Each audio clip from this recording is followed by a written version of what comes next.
कुल्हाड़ी वाला पिशाच। दोस्तों, ये कहानी एक ऐसे पिशाच की है जिसके हाथ में हमेशा रहती थी एक खून से सनी कुल्हाड़ी, और जो रात होते ही जंगल से निकलकर इंसानों की बस्तियों में मौत का नाच रचाता था।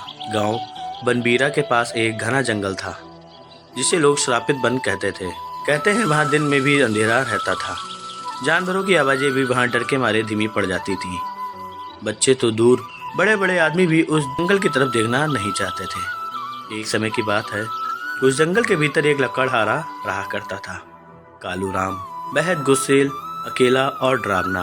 वो अपने कुल्हाड़ी से लकड़ियाँ काटता और बेचता था। लेकिन कहते हैं एक दिन उसे किसी तांत्रिक की आत्मा ने बस में कर लिया। उस दिन से उसकी आंखों में लाल रंग उतर आया था, शरीर में अजीब सी ताकत आ गई और उसकी कुल्हाड़ी से कभी खून धुला ही नहीं। वह अब इंसान नहीं रहा, वो बन गया था कुल्हाड़ी वाला पिशाच। गांव के रमधन चाचा की गाय खो गई थी। उनका बेटा शिवा शाम को जंगल की ओर चला गया उसे ढूंढने।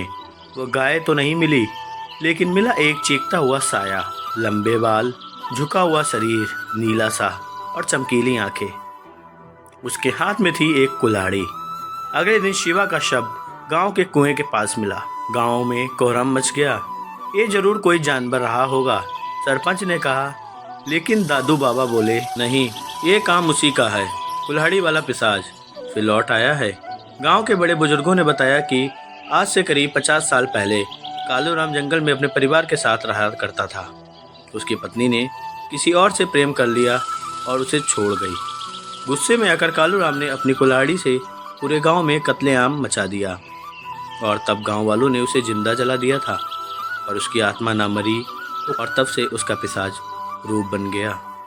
अब हर 5वें साल की अमावस को वो लौटता है मौत का बदला लेने। गांव में एक 16 साल का लड़का था, अर्जुन, बहादुर, तेज और सवाल पूछने वाला।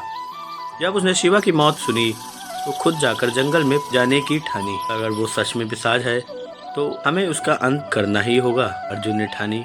अगले दिन रात के समय अर्जुन हाथ में मसाल लेकर श्रापित वन की ओर चला गया।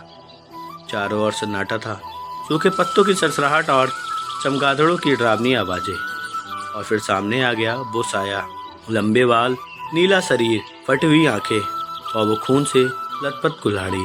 अर्जुन कांप रहा था पर रुका नहीं। तू कौन है? क्यों मारते हो मासूमों को? अर्जुन चिल्लाया। पिशाच ने गुर्राते हुए कहा, मैं वो हूँ जिसे इंसानों ने जिंदा जलाया। अब मैं हर अमावस को उनके संतानों से बदला लेने आता हूँ। फिर उसने अर्जुन की ओर वार किया, पर अर्जुन ने आग से जलती मसाल उसके चेहरे पर दे मारी। पिशाच चीखा, उसकी त्वचा जलने लगी, और तभी अर्जुन ने देखा कुल्हाड़ी में कुछ चमक रहा था, एक ताबीज। दादू बाबा ने बताया था पिशाच की ताकत उसकी कुल्हाड़ी से है। अगर ताबीज को तोड़ दो तो उसका अंत हो जाएगा। अर्जुन ने हिम्मत जुटाई, एक पत्थर उठाया और ताबीज पर जोर से मारा।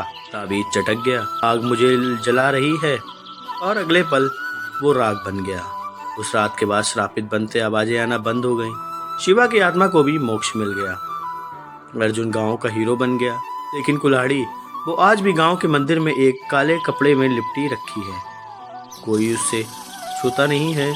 कहते हैं अगर किसी ने उस ताबीज वाली कुल्हाड़ी को फिर से उठाया तो कुल्हाड़ी वाला पिशाच फिर से लौट आएगा। तो बच्चों, अगर कभी कोई तुम्हें जंगल बुलाए और तुम्हें कुल्हाड़ी की आवाज़ सुनाई दे तो तुरंत भाग जाना, क्योंकि हो सकता है पिशाच लौट आया हो।